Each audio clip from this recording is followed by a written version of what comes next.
ಸಿಂಧೂ ನದಿ ನೀರು ಹಂಚಿಕೆಯ ಒಪ್ಪಂದ ಸಸ್ಪೆಂಡ್.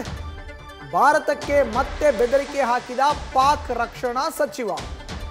ಇಂಡಸ್ ನದಿ ನೀರು ಡೈವರ್ಟ್ ಮಾಡಿದ್ರೆ ಡ್ಯಾಮ್ ಫಿನಿಶ್ ಮಾಡ್ತೀವಿ. ಡ್ಯಾಮ್ ಎತ್ತರಿಸಿದರೆ ಅದನ್ನ ನಾವು ಹೊಡೆದುರುಳಿಸುತ್ತೇವೆ ಅಂತ ಬೆದರಿಕೆ ಹಾಕಿದ್ದಾರೆ. ಹೊಸ ಡ್ಯಾಮ್ ನಿರ್ಮಿಸಿದ್ರು ನಾಶ ಮಾಡ್ತೀವಿ ಅಂತ ಖ್ವಾಜಾ ಆಸಿಫ್ ಇಂತಹ ಬೆದರಿಕೆಯನ್ನ ಹಾಕಿದ್ದಾರೆ. ಇಂತಹ ಬೆದರಿಕೆ ಪಾಕ್ಗಿರುವ ಭಾರತದ ಭಯ ಅಂತ ಬಿಜೆಪಿ ನಾಯಕರು ತಿರುಗೇಟನ್ನ ಕೊಟ್ಟಿದ್ದಾರೆ.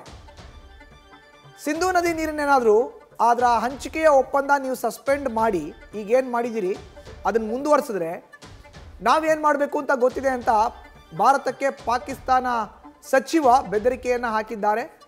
ಡ್ಯಾಮ್ ಏನಾದರೂ ಎತ್ತರ ಮಾಡಿದ್ರೆ ಅದನ್ನು ನಾವು ಹೊಡೆದುರುಳಿಸ್ತೀವಿ. ಹೊಸ ಡ್ಯಾಮ್ ಏನಾದರೂ ನಿರ್ಮಿಸೋಕೆ ನೀವು ಮುಂದಾದರೆ ಅದನ್ನು ನಾಶ ಮಾಡ್ತೀವಿ ಅಂತ ಖ್ವಾಜಾ ಆಸಿಫ್ ಹೇಳಿದ್ದಾರೆ. ಆದರೆ ಇದಕ್ಕೆ ಬಿಜೆಪಿ ನಾಯಕರು ಇಂತಹ ಪಾಕಿಸ್ತಾನದ ಗೊಡ್ಡು ಬೆದರಿಕೆಗೆಲ್ಲ ನಾವು ಹೆದರಲ್ಲ ಅಂತ ತೀಕ್ಷ್ಣವಾಗಿ ತಿರುಗೇಟನ್ನು ಕೊಟ್ಟಿದ್ದಾರೆ.